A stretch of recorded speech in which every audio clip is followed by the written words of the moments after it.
क्या होगा अगर आपकी शादी के मंडप में आपकी होने वाली पत्नी आपकी आंखों में देखकर कहे कि वो पहले किसी और आदमी से शादी करना चाहती है, और वो भी उस आदमी से जिसके लिए आपने अपनी पूरी जिंदगी दांव पर लगा दी हो। आज की कहानी सिर्फ प्यार की नहीं है, ये कहानी है betrayal, obsession, power, revenge।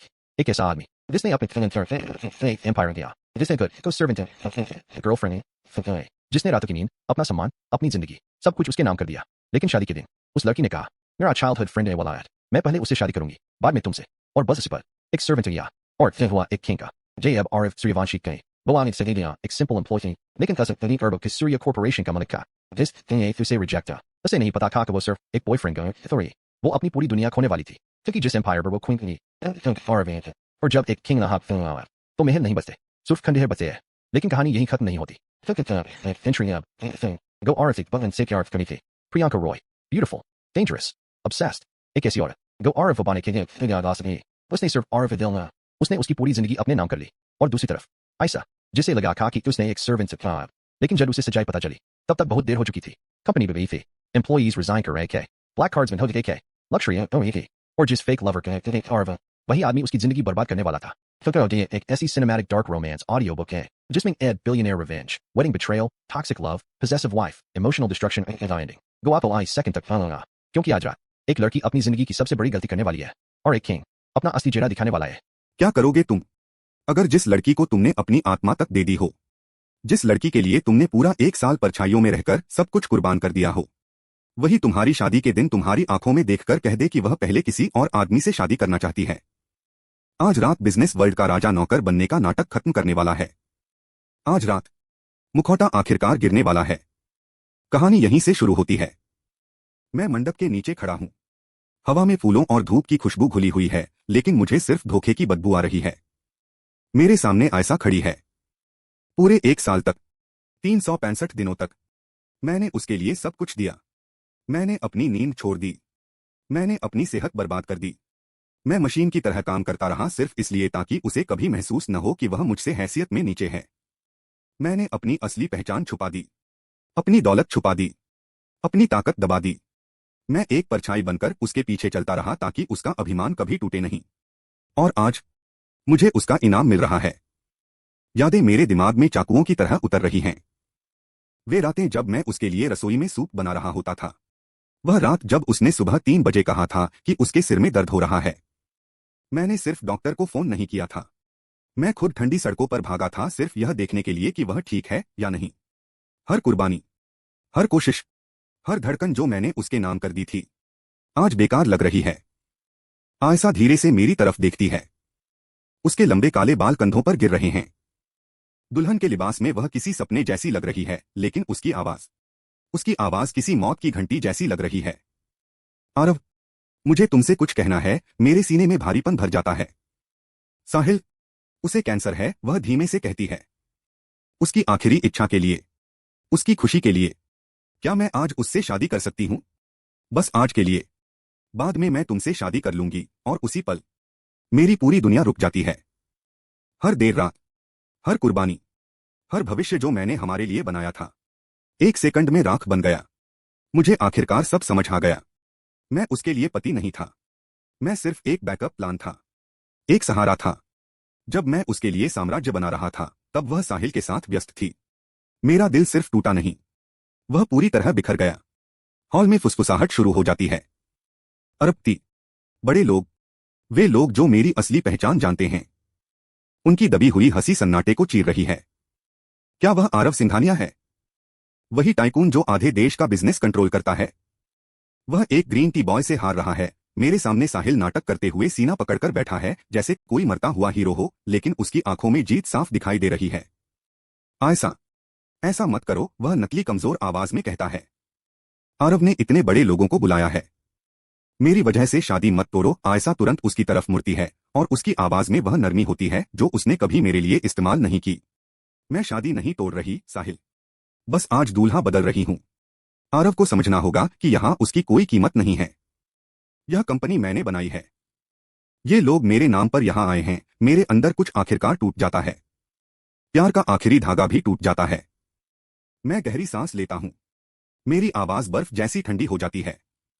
तो तुम साहिल से शादी करना चाहती हो? हाँ, वह बिना हिचकिचाए कहती है। लेकिन चिंता मत करो, जो तुमने मेरे लिए किया है उसका मुआवजा दे दूंगी। साहिल ही मेरा सच्चा प्यार है। मेरे होठों से एक खोखली हंसी निकलती है। वाह, अच्छा, ठीक है। मैं उससे मुंह मोड़कर मंच के बीच में चला जाता हूं और उसी पल माहौल बदल जाता है। नौकर गायब हो जाता है। असिस्टेंट मर चुका है। आरव सिंघानिया वापस आ गया है। मैं पूरे हॉल को देखता हूं। हैरान चेहरे, अरबती, बड़े लोग, सब खामोश हैं। क्या यहां कोई है? मैं शांत आवाज में कहता हूं, जो अभी इसी वक्त मुझसे शादी करना चाहे। पूरा हॉल दंग रह जाता है। मुझे तुम्हारे बैकग्राउंड से कोई फर्क नहीं पड़ता। बस कोई लड़की मंच पर आ जाए। आयशा के माथे पर तुरंत पसीना आ जाता है। तुम पागल हो गए हो क्या? वह चिल्लाती है। तुम क्या बोल रहे हो? उसके माता पिता घबरा जाते हैं। आरव, यह क्या कर रहे हो तुम? मैं उनकी तरफ देखता तक नहीं। मैं सिर्फ इंतजार करता हूं। आयशा अब हिस्टेरिकल हो चुकी है। यह मेरी शादी है। मैं उसकी हर बात को अनदेखा करता हूं। सिंघानिया नाम का दबाव पूरे हॉल पर टूट पड़ता है। लोग सचमुच अपनी सीटों में सिमट रहे हैं। आयशा को अभी भी नहीं पता मैं वास्तव में कौन हूं। उसके लिए मैं सिर्फ एक नौकर था जिसे वह कभी भी फेंक सकती थी। उसे लगता था ताकत उसके पास है। तभी एक महिला की आवाज पूरे हंगामे को चीर देती है। मुझे आरव से शादी करने में कोई दिक्कत नहीं होगी। पूरा हॉल जम जाता है। सब प्रवेश द्वार की तरफ देखते हैं और फिर वह अंदर आती है। प्रियंका रॉय, एक ऐसी महिला जो मानो हीरों से तराशी गई हो। लेकिन लोग उसकी खूबसूरती से नहीं, उसकी ताकत से डरते हैं। वह सिर्फ मेहमान नहीं है, वह रॉय परिवार की सबसे ताकतवर महिला है। मेरी बचपन की दोस्त, मेरी बराबरी। दो ऐसे शख्स जो एक ही सिंहासन के लिए बने हैं। आयशा का मुंह खुला रह जाता है। साहिल तक अपनी नकली बीमारी भूल जाता है। प्रियंका धीरे धीरे मंडप की तरफ चलती है। उसकी आंखें सिर्फ मुझ पर टिकी हैं। क्या हुआ? वह हल्की मुस्कान के साथ कहती है। दुल्हन ढूंढ रहे थे ना? अब पीछे हटोगे? मैं उसे बिना भाव के देखता हूं। तुम यहां क्या कर रही हो? प्रियंका वह और करीब आ जाती है। असल सवाल यह है, क्या हम शादी कर रहे हैं या नहीं? 2 सेकंड तक सन्नाटा छाया रहता है। फिर मैं आखिरकार कहता हूं, ठीक है, और मेरी हाँ के साथ ही आयशा अपना आपा खो देती है। आरव, तुम ऐसा नहीं कर सकते। थप्पड़। आवाज पूरे हॉल में गोली की तरह गूंजती है। प्रियंका का हाथ हवा में रुका हुआ है और आयशा का चेहरा एक तरफ मुड़ चुका है। पूरा हॉल सदमे में जम गया है। प्रियंका की आंखें बर्फ जैसी ठंडी हो जाती हैं। चुप रहो ग्रीन टी बिच, वह धीमी लेकिन खतरनाक आवाज में कहती है। अपनी औकात में रहना सीखो। तुम्हें अंदाजा भी है आरव कौन है? तुम्हारी पूरी मौजूदगी उसके जूतों की धूल के लायक भी नहीं है। इससे पहले कि आयशा या साहिल कुछ बोल पाते, मेरी सिक्योरिटी तुरंत उन्हें पकड़ लेती है। मैं उनकी तरफ एक बार भी नहीं देखता। वे अब मायने ही नहीं रखते। मैं पंडित की तरफ मुड़ता हूं, फिर प्रियंका की तरफ देखता हूं। पंडित सचमुच कांप रहा है। तो कृपया रस्म पूरी कीजिए। शादी को पूरा करने के लिए एक चुंबन दीजिए। मैं प्रियंका को देखता हूं। सालों तक मैंने उसके लिए सिर्फ सम्मान महसूस किया था, चाहत कभी नहीं। लेकिन आज रात सब कुछ अलग है। आज पूरी दुनिया देख रही है। प्रियंका 1 सेकंड भी इंतजार नहीं करती। वह अचानक मेरा कॉलर पकड़ती है और सबके सामने मुझे चूम लेती है।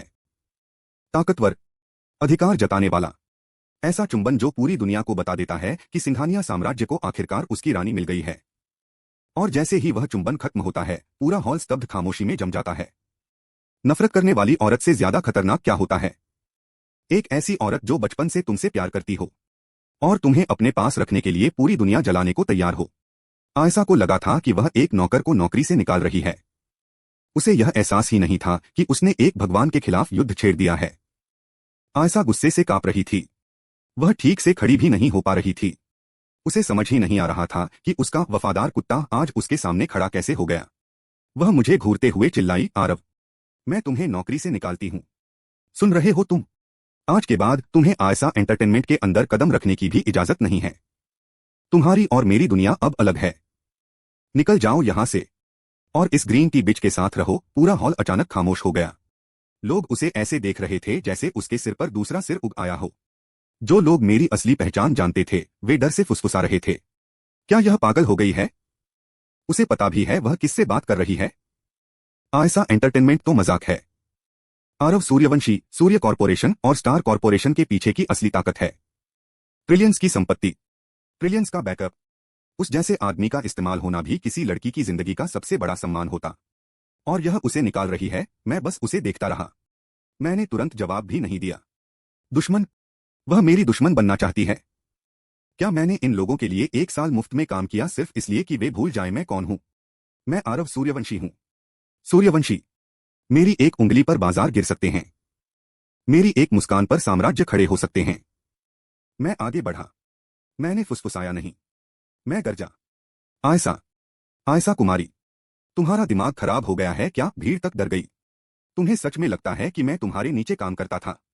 नहीं आयशा, मैंने तुम्हारे लिए कभी काम नहीं किया। मैंने तुम्हें बनाया। मैंने तुम्हें सड़क की धूल से उठाकर आसमान दिया, और वह आसमान मेरा था। और यह लड़का, यह 2 कौड़ी का इंसान, मैंने साहिल की तरफ इशारा किया। नारंगी बालों वाला वह लड़का डर से पिघलता हुआ लग रहा था। तुम्हें लगता है यह वापस इसलिए आया क्योंकि यह तुमसे प्यार करता है? नहीं, यह तुम्हारी कंपनी का टर्नओवर देखकर आया है। वह पैसा देखकर आया है जो मैंने तुम्हारे लिए कमाया। वह फंडिंग देखकर आया है जो मैंने इस कंपनी में डाली। साहिल ने नकली मुस्कान के साथ कहा। आरव, मैं उससे सच्चा प्यार करता हूं। तुम बस हमारी खुशी के बीच में खड़े हो। मैंने कभी आयशा को तुमसे शादी करने से नहीं रोका। वैसे भी शायद मैं 4-5 साल में मर जाऊंगा। उसके बाद वह तुमसे शादी कर लेती। उसने आयशा की तरफ एक त्याग वाला चेहरा बनाया। आयशा, छोड़ दो। यह तुम्हारे प्यार को नहीं समझता। और फिर दोनों ऐसे चले गए जैसे किसी दुखद प्रेम कहानी के हीरो हों। मैं अपनी कार तक पहुंचा। ड्राइवर दरवाजा खोले खड़ा था, लेकिन इंजन स्टार्ट करने से पहले वह हिचकिचाया। मास्टर, मैडम कहाँ हैं? मैं पीछे मुड़ा। प्रियंका रॉय खिड़की के बाहर खड़ी थी। ठक ठक। मैंने शीशा नीचे किया। अब क्या है प्रियंका? तुम्हें जो चाहिए था मिल गया। प्रियंका की आंखें सिकुड़ गईं। हम शादीशुदा हैं अब आरव, या तुम भूल गए? तुम अपनी पत्नी को मंडप में छोड़कर चले आए। मैंने हैरानी से उसे देखा। तुम्हें इस शादी की इतनी परवाह कब से होने लगी? उसी पल से जब मैंने हाँ कहा। वह गुस्से में बोली। अब चुपचाप दरवाजा खोलो वरना मैं इसे तोड़ दूंगी। मैंने आह भरते हुए दरवाजा खोला। वह मेरे बगल में बैठ गई, जैसे ताकत और गुस्सा एक साथ इंसानी रूप में बैठ गए हों। तो मेरे प्यारे पति, शादी खत्म होते ही तुम अपनी पत्नी को छोड़कर भाग आए।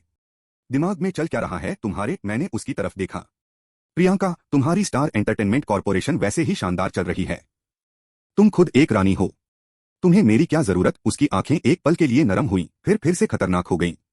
अगर तुम्हारे दिमाग से आखिरकार उस स्वीट हार्ट का भूत निकल गया हो, तो चारों तरफ देखो आरव।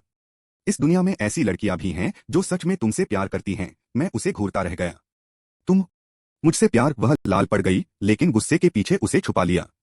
हम सिर्फ बचपन के दोस्त हैं, है ना? मैंने पूछा। नहीं, वह चिल्लाई। आज से हम पति पत्नी हैं।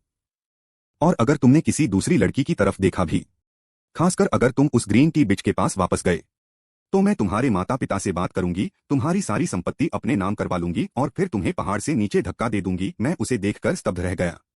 यह लड़की पागल थी, खतरनाक तरीके से पागल। क्या होता है जब तुम उस इंसान को अपनी जिंदगी से निकाल देते हो जिसने चुपचाप तुम्हारी पूरी दुनिया बनाई हो? आयशा अब ये जानने वाली थी। उसे लगता था कि वो एक थ्रोन पर बैठी है। उसे नहीं पता था कि वो एक बम पर बैठी हुई है। और आरव, उसने अभी अभी उसका बटन दबाया था। आयशा एंटरटेनमेंट के दिल में तबाही शुरू हो चुकी थी। आयशा अपने ऑफिस में बैठी थी। हवा भारी लग रही थी, लेकिन उसे अभी तक समझ नहीं आया था कि क्यों। उसका दिमाग पूरी तरह बिखर चुका था। सामने फाइल्स पड़ी थीं, लेकिन उसका ध्यान कहीं और था। उसके बगल में सीईओ चेयर पर अहंकार से बैठा था उसका सच्चा प्यार साहिल। और खुद आयशा, वो साइड की छोटी चेयर पर बैठी हुई थी, जैसे अपनी ही कंपनी में गेस्ट हो।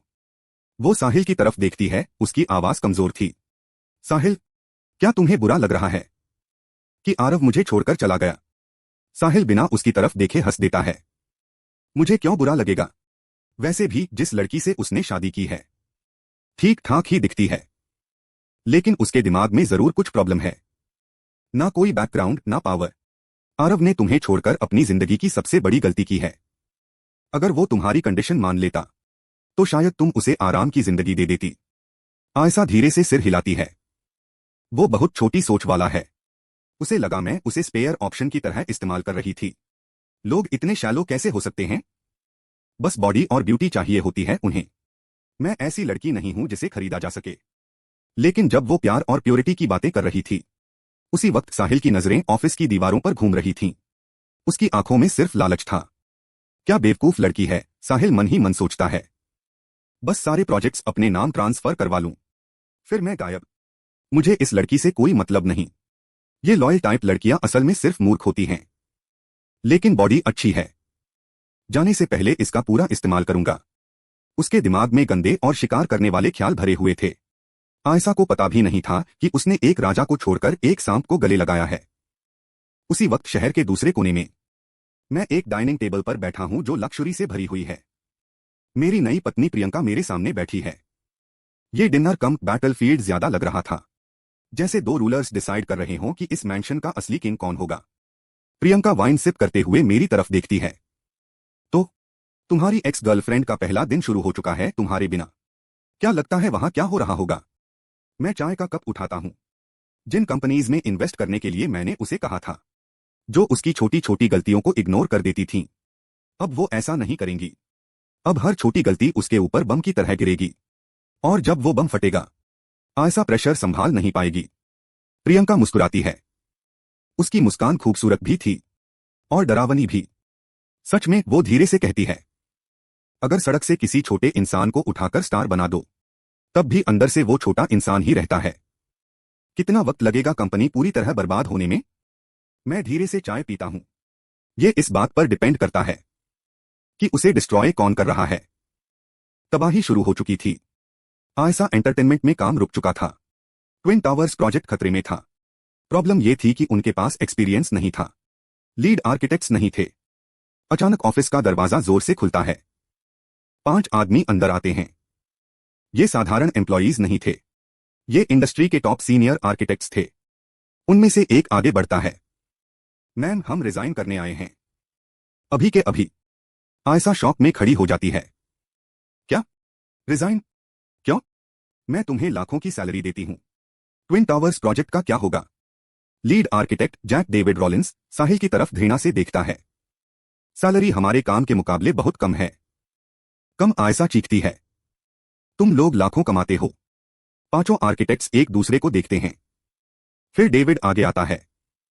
हम इस छोटी कंपनी में सिर्फ एक वजह से काम कर रहे थे, और वो वजह थे आरव सर। एक्स्ट्रा फंडिंग वही देते थे, वही हमारी सैलरीज बढ़ाते थे। लेकिन लगता है आप अपने लवर में इतनी बिजी थीं कि आपको ये दिखा ही नहीं। आयशा गुस्से से कांपने लगती है। तुम्हारा कॉन्ट्रैक्ट मेरे साथ था। आरव सिर्फ मिडलमैन था। मिडलमैन? डेविड की आवाज पूरे ऑफिस को हिला देती है। तुम उनका नाम लेने के भी लायक नहीं हो। तुम्हें पता भी है मैं कौन हूं?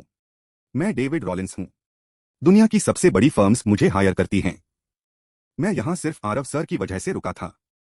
आयशा की आवाज कांप जाती है। ये आरव तुम्हारे लिए कौन है? डेविड हंस पड़ता है। आरव सर, वो सूर्या कॉर्पोरेशन के सोल ओनर हैं। कमरे में सन्नाटा छा जाता है। साहिल भी नर्वस होकर हंसने लगता है। सूर्या कॉर्पोरेशन? तुम पागल हो क्या? आयशा, इन्हें बताओ ना कि तुम्हारी कंपनी ने सूर्या कॉर्पोरेशन को हराया था। आयशा खुद को संभालने की कोशिश करती है। हाँ, अगर तुम लोग मेरे साथ रहो तो हम फिर सूर्या कॉर्पोरेशन को हरा देंगे। डेविड उसे ऐसे देखता है जैसे कोई कीड़ा हो। वो एक फाइल उसकी डेस्क पर पटकता है। मेरा कॉन्ट्रैक्ट खत्म हो चुका है, और मैं भूखा मरना पसंद करूंगा, लेकिन तुम्हारे साथ दोबारा काम नहीं करूंगा। वो मुड़कर चला जाता है। बाकी लोग भी उसके पीछे निकल जाते हैं। रुको, आयशा चिल्लाती है, लेकिन कोई पीछे मुड़कर नहीं देखता। साहिल उसका हाथ पकड़ता है। उन्हें जाने दो। सूर्या कॉर्पोरेशन हो या कुछ भी, मैं तुम्हारे लिए नई टीम बना दूंगा। आयशा उसकी तरफ देखकर रोने लगती है। तुम ही मेरे लिए सबसे जरूरी हो साहिल। मैंने इस कंपनी के लिए अपनी पूरी साल की इनकम लगा दी। उसे कुछ पता नहीं था जब वो एक गद्दार की बाहों में रो रही थी। उसी वक्त मैं अपने मैंशन में प्रियंका के साथ बैठा दुनिया को जलते हुए देख रहा था। सीनियर एम्प्लॉयज एक एक करके कंपनी छोड़ रहे थे। जिन प्रोजेक्ट्स को मैं हैंडल करता था वो अब इन्वेस्टिगेशन में जा चुके थे। मेरे बिना कोई पॉलिटिक्स संभालने वाला नहीं था, कोई एरर्स फिक्स करने वाला नहीं था। प्रोजेक्ट्स अब लीगल नाइटमेयर बन चुके थे। आयशा टूट चुकी थी। वो भागकर अपने पेरेंट्स के पास जाती है। मॉम, डैड, 5000 एम्प्लॉयज क्विट कर चुके हैं। सारे सीनियर्स चले गए। उसकी मां के हाथ में डीएक्टिवेटेड क्रेडिट कार्ड था। उनका चेहरा सफेद पड़ चुका था। बेटा, इससे भी बुरा हो चुका है। हमें 5 स्टार होटल से बैन कर दिया गया। मैनेजर ने कहा, जो ब्लैक कार्ड आरव देता था वो बंद हो चुका है। उसके पिता शौक में फोन को घूर रहे थे। वो सिर्फ बिजनेस नहीं खो रहे थे, उनकी लक्ष्यूरी खत्म हो रही थी। जल्द ही वो 4 स्टार होटल भी अफोर्ड नहीं कर पाएंगे। मैंने सालों तक उस फैमिली के लिए जिंदगी बनाई थी। अब अब मैं बस उन्हें ये एहसास होते देखना चाहता था कि उन्होंने क्या खोया है। ब्लैक कार्ड बंद हो चुका था। कंपनी चीख रही थी। और वो आदमी जिसने सब संभाल कर रखा था आखिरकार चैन से डिनर कर रहा था। आयशा को लगता था कि कंट्रोल उसके हाथ में है। उसे लगता था वो स्टार है और आरव सिर्फ स्टेज। लेकिन आज रात स्टेज खींच लिया गया था और आयशा एक अंधे बिना तल वाले गड्ढे में गिर रही थी। और नीचे उसका इंतजार करने वाली औरत, वो उसे बचाने नहीं आई थी, वो उसे दफनाने आई थी। आयशा एंटरटेनमेंट का माहौल अब ठंडा और मरा हुआ था। आयशा अपनी असिस्टेंट को पकड़कर चिल्लाती है, ये सब क्या हो रहा है? सब कुछ बर्बाद क्यों हो रहा है? असिस्टेंट कांप रही थी। मैम, मुझे नहीं पता क्या करना चाहिए। तुम मेरी असिस्टेंट हो, आयशा चीखती है। कंपनी शुरू होने के दिन से तुम्हें रखा है। तुम्हारे पास कोई आइडिया कैसे नहीं है? असिस्टेंट सिर झुका लेती है।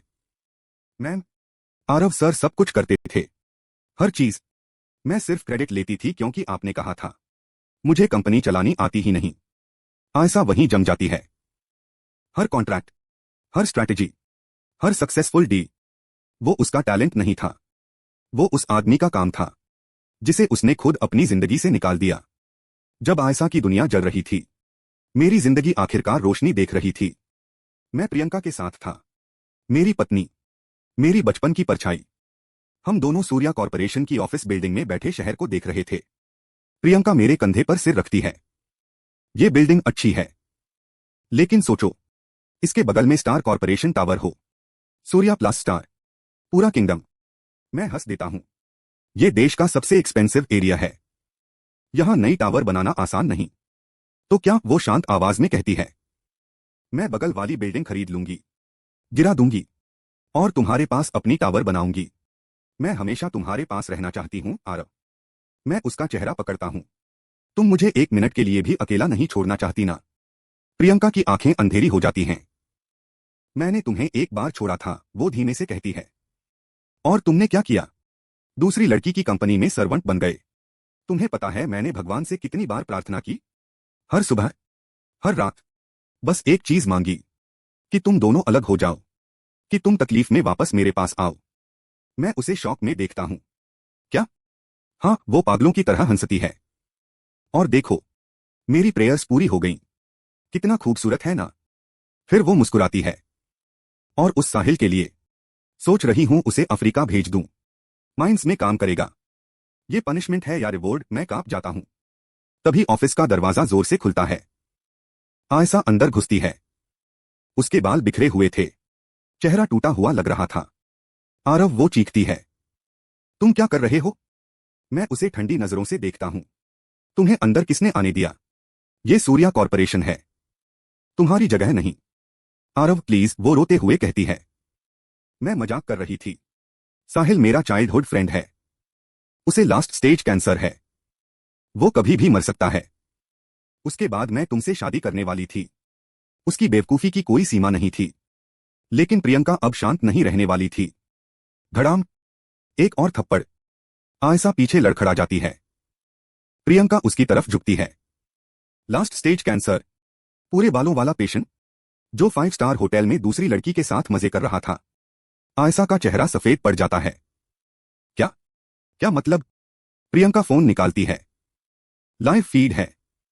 वो होटल मेरा है, और उसी रूम के 5 लाख तुम्हारे कार्ड से कटे हैं। आयशा फोन देखती है। उसके हाथ कांपने लगते हैं। प्रियंका उसके कान के पास जाकर फुसफुसाती है, जाकर अपनी कंपनी बचाओ आयशा। 50 लाख ऑलरेडी तुम्हारे अकाउंट से निकल चुके हैं। तुम्हारी कंपनी खत्म होने वाली है। फिर वो गार्ड्स की तरफ इशारा करती है, इसे बाहर फेंको, और दोबारा सूर्या कॉर्पोरेशन में कदम रखने मत देना। आयशा घसीटी जा रही थी। वो चीख रही थी, आरव, मैंने गलती की। मैंने उसे खुद को छूने तक नहीं दिया। प्रियंका गार्ड्स को रोकती है। उसकी आंखों में जहर था। छूने नहीं दिया? वो हंसती है। तुम उसके साथ सोई थी। हर बार जब तुम आरव को बोलती थी कि तुम्हारे पास इंपॉर्टेंट वर्क है, मेरा पति बेवकूफ बनकर तुम्हारी बात मान लेता था। लेकिन मैं नहीं। मैं तुम्हारी हर हरकत देख रही थी। उसकी आवाज गुर्राने लगती है। तुमने मेरे पति को उन गंदी आंखों से देखा। मेरा मन करता है अभी तुम्हारी आंखें निकाल दूं। मैं प्रियंका का हाथ पकड़ लेता हूं। जाने दो उसे। खत्म हो चुका है सब। प्रियंका मेरी तरफ घूरती है। क्या तुम अब भी उससे प्यार करते हो? नहीं, मैं मजबूती से कहता हूं। लेकिन उसे छूना जरूरी नहीं। उसकी कंपनी खुद उसकी सजा बन जाएगी। मैं आयशा को हॉलवे में घसीटते हुए देखता हूं। मैंने उस कंपनी को अपने खून और मेहनत से बनाया था। अब मैं सिर्फ ये देखना चाहता था कि क्या होता है जब फरारी की स्टीयरिंग एक ग्रीन टी लड़के के हाथ में दे दी जाए। और मुझे पता था वो कंपनी अब उसकी कब्र बनने वाली है। आयशा को लगा था कि कंपनी से निकाले जाने के बाद वो अपनी जिंदगी के सबसे नीचे वाले मुकाम पर पहुंच चुकी है। लेकिन वो गलत थी, क्योंकि सूर्यवंशी परिवार की दुनिया में धोखे को सिर्फ सजा नहीं दी जाती, उसे टुकड़ों में तोड़कर महसूस करवाया जाता है। और आज रात वो आदमी जिसने उसे सब कुछ दिया था उसे बताने वाला था कि एक किंग का दिल तोड़ने की असली कीमत क्या होती है। आयशा चीख रही थी जब गार्ड्स उसे घसीटते हुए बाहर ले जा रहे थे। उसकी आवाज सूर्या कॉर्पोरेशन के मार्बल हॉल्स में गूंज रही थी। आरव, मुझे माफ कर दो। आरव, मैं सिर्फ तुम्हारी हूं। मैं खुद को साफ कर लूंगी। मैं कुछ भी करूंगी। प्रियंका मेरी तरफ देखती है। उसके चेहरे पर मजाक और दया दोनों थे। आरव, तुम सच में ऐसी लड़की से प्यार करते थे? मेरे अंदर शर्म की एक तेज लहर दौड़ जाती है। मैं नजरें झुका लेता हूं। मेरी डिग्निटी, मेरी वैल्यू आखिर कहां चली गई थी? मैं अपने डिवोशन में इतना अंधा हो गया था कि मुझे वो गंदगी दिखाई ही नहीं दी जिसे मैं हीरा समझकर चमका रहा था। मैं बेवकूफ था प्रियंका, मैं धीमे से कहता हूं। सच में बहुत बड़ा बेवकूफ। जब मैं अपने अतीत को स्वीकार कर रहा था उसी वक्त आयशा भागती हुई अपनी टूटती हुई कंपनी में वापस पहुंचती है। वो बैंक ट्रांसफर पेपर्स को घबराकर देखने लगती है। उसके हाथ इतने कांप रहे थे कि पेपर्स ठीक से पकड़ भी नहीं पा रही थी। तभी साहिल अंदर आता है। जैसे ही उसकी नजर डॉक्यूमेंट्स पर पड़ती है उसका चेहरा सफेद पड़ जाता है।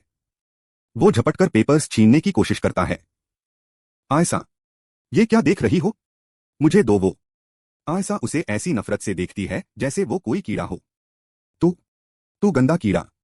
मुझे हाथ लगाने की कोशिश मत करना। आज किस लड़की के साथ सोकर आया है तू? साहिल के माथे पर ठंडा पसीना आ जाता है। वैसा कुछ नहीं है। वो सिर्फ बिजनेस डील थी। Business deal? आयशा चीख पड़ती है। पेपर्स कहाँ हैं? डील कहाँ है? साहिल हकलाने लगता है। वो अभी कंफर्म नहीं हुई। तू निकम्मा है, आयशा रोते हुए चिल्लाती है। उसकी आवाज टूट चुकी थी। वो तुरंत फोन उठाती है। मैं पुलिस को बुलाऊंगी। मैं तुझे बर्बाद कर दूंगी। साहिल घुटनों के बल गिर जाता है। वो उसके पैर पकड़ लेता है।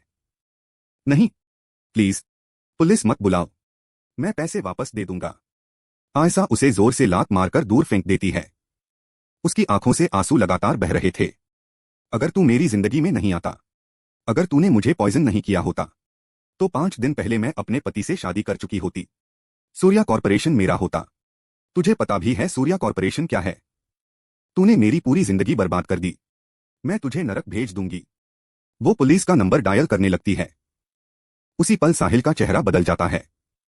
वो कमजोर मरता हुआ लड़का अचानक गायब हो जाता है। उसकी आंखों में ठंडी हत्या वाली चमक आ जाती है। अब तू मेरे किसी काम की नहीं रही। धड़ाम। साहिल पूरी ताकत से आयशा की छाती पर किक मारता है। इंपैक्ट इतना भयानक था कि आयशा हवा में उछलकर 5वीं मंजिल की ग्लास वॉल तोड़ती हुई बाहर गिर जाती है। उसे चीखने का मौका तक नहीं मिलता। जिस आदमी को वो प्यार कहती थी उसने उसे मारने में 1 सेकंड भी नहीं लगाया। उसी वक्त मेरे ऑफिस में मेरा एसोसिएट भागता हुआ आता है। सर, आयशा। आयशा को बिल्डिंग से नीचे फेंक दिया गया। मैं धीरे से खड़ा होता हूं। किसने? साहिल ने। सर, कंडीशन, हॉस्पिटल ले जाया गया है, लेकिन वो ब्रेन डेड है। कोमा में चली गई है। उसकी जिंदगी प्रैक्टिकली खत्म हो चुकी है। मैं लंबे समय तक विंडो के बाहर देखता रहता हूं। फिर धीरे से फोन उठाता हूं। ध्यान से सुनो, मेरी आवाज धीमी लेकिन डरावनी थी। साहिल को मरने मत देना और उसे भागने मत देना। उसके हाथ पैर तोड़ दो। मैं चाहता हूं कि वो पूरे 1 साल तक तड़पे। जितना दर्द मैंने महसूस किया वो उसका 100 गुना महसूस करे। अगले साल मेरी शादी की सालगिरह पर उसे उसका आखिरी गिफ्ट मिलेगा। अब जाओ। मैं फोन काट देता हूं। प्रियंका मुझे घूर रही थी। तुम उसे इसलिए जिंदा रख रहे हो क्योंकि उसने आयशा को हर्ट किया? नहीं, मैं उसकी आंखों में देखते हुए कहता हूं। मैं उसे इसलिए जिंदा रख रहा हूं क्योंकि उसने मेरी जिंदगी का 1 साल बर्बाद किया। ऐसा साल जो कभी वापस नहीं आएगा। शिकार ज्यादा देर नहीं चला। साहिल एयरपोर्ट पर पकड़ा गया जब वो देश छोड़कर भागने की कोशिश कर रहा था। उसके चीखने से पहले ही उसके सिर पर बैग डालकर उसे ब्लैक वैन में फेंक दिया गया। न्यूज मीडिया में आग की तरह फैल गई। आयशा के पेरेंट्स पूरी तरह टूट चुके थे। उनके पास अब पैसे नहीं बचे थे। उनकी हर बची हुई सेविंग उस बेटी के हॉस्पिटल बिल्स में जा रही थी, जो कभी जागने वाली नहीं थी। कुछ घंटों बाद मैं एक मॉनिटर के सामने बैठा था। स्क्रीन पर साहिल एक चेयर से बंधा हुआ था। अंधेरा साउंड प्रूफ रूम। मेरे नरक में स्वागत है साहिल, मैं माइक्रोफोन में बोलता हूं। साहिल रो रहा था। क्यों? ऐसा क्यों कर रहे हो? मुझे छोड़ दो। मैं शैडोज में बैठा मुस्कुराता हूं। 1 साल तक तू मौत की भीख मांगेगा। अपने लेफ्ट में देख, वो दुनिया के टॉप डॉक्टर्स हैं। उनका काम सिर्फ तुझे जिंदा रखना है। और राइट में देख, वो मेरे स्पेशलिस्ट्स हैं। वो साधारण क्रिमिनल्स नहीं हैं। 50 से ज्यादा लोगों की जान ले चुके हैं। उन्हें ये सब पसंद है। मैं हल्का सा मुस्कुराता हूं। मैंने हर एक को 3 करोड़ दिए हैं। और बोला है, जो तुझसे सबसे जोर की चीख निकलवाएगा उसे एक्स्ट्रा 1 करोड़ मिलेगा। साहिल की आंखें डर से फैल जाती हैं। नहीं, प्लीज। मैंने कुछ नहीं किया। तभी एक आदमी आगे बढ़ता है। चटाक। वो साहिल की उंगलियां पकड़कर सूखी टहनियों की तरह तोड़ देता है। चीख पूरे कमरे में गूंज उठती है। दूसरा आदमी हंसता है। बस इतना? अब देख। वो साहिल का हाथ पकड़कर ऐसे मोड़ता है जैसे गीला कपड़ा निचोड़ रहा हो। हड्डियों के घिसने की आवाज सुनकर भी रूह कांप जाए। 1 करोड़ तुम्हारा, मैं ठंडी आवाज में कहता हूं। याद रखना, इसे 1 साल तक जिंदा रहना चाहिए। डॉक्टर्स, अगर तुम इसे फंक्शनिंग हालत में रख पाए तो मेरे हॉस्पिटल्स के सीनियर हेड्स बनोगे। ये तुम्हारा एक्सपेरिमेंट है, तुम्हारा करियर। इसे मरने मत देना। मैं मॉनिटर बंद कर देता हूं। अतीत खत्म हो चुका था, जली हुई किताब के पन्नों की तरह। मैं प्रियंका की तरफ मुड़ता हूं। वो मुझे देखकर मुस्कुरा रही थी। तुम्हारी एक्स अब वेजिटेबल बन चुकी है। तुम्हारा दुश्मन लिविंग कोट्स। अब क्या हम अपनी असली जिंदगी शुरू करें, आरव? वो मेरी बाहों में आ जाती है। उसकी आवाज में प्यार भी था और वार्निंग भी। मैंने डिसाइड कर लिया है। हम 4 या 5 बच्चे करेंगे। मैं तुम्हें इतना बिजी रखूंगी कि तुम्हारे पास किसी दूसरी लड़की को देखने की ताकत भी नहीं बचेगी। और याद रखना आरव, अगर तुम फिर कभी भटके तो पहले मैं तुम्हें गोली मारूंगी और फिर खुद को। मैं उसे कसकर पकड़ लेता हूं। सालों बाद मेरे चेहरे पर सच्ची मुस्कान आती है। मैं सिर्फ तुम्हारा हूं प्रियंका, हमेशा। महीने सालों में बदल गए। आखिरकार हमने अपने फैमिलीज को सब बता दिया। पहले वो शौक हुए, फिर खुशियों से भर गए। हमने सूर्या और स्टार कॉरपोरेशंस की जिम्मेदारी अपने यंगर सिबलिंग्स को सौंप दी और खुद दुनिया घूमने निकल गए। हम आईफेल टावर की ऊंचाई पर खड़े हुए, ग्रेट वॉल ऑफ चाइना पर चले, ताजमहल को साथ बैठकर देखा। और हर बार हराइजन को देखते हुए मेरे दिमाग में सिर्फ एक बात आती थी, भगवान का शुक्र है मैंने उस दिन उससे शादी नहीं की। एक शाम हम समुद्र के सामने बालकॉनी में बैठे थे। प्रियंका मेरे कान के पास झुकती है। पति देव, तुम्हारा निशाना काफी अच्छा निकला। मैं कंफ्यूज्ड होकर उसकी तरफ देखता हूं। मतलब? वो मेडिकल रिपोर्ट उठाती है। उसके चेहरे पर बहुत बड़ी मुस्कान थी। पहली कोशिश में ही ट्विंस। मैं प्रेग्नेंट हूं। एक पल के लिए मेरी धड़कन रुक जाती है, फिर जैसे पूरी दुनिया रोशनी से भर जाती है। मैं उसे गोद में उठाकर घुमाने लगता हूं। सालों बाद मेरी हंसी इतनी जोर से निकली थी। तुम मेरी जिंदगी का सबसे खूबसूरत गिफ्ट हो। हमने अपनी जिंदगी उसी प्यार के बबल में जी। हमने अपने बच्चों को बड़े होते देखा, उन्हें स्ट्रांग लीडर्स बनते देखा। हम साथ साथ बूढ़े हुए। और आखिर में वो एक शांत जिंदगी थी। एक ऐसी एंडिंग जहां दिल में सिर्फ प्यार बचा था और आत्मा को आखिरकार सुकून मिल चुका था।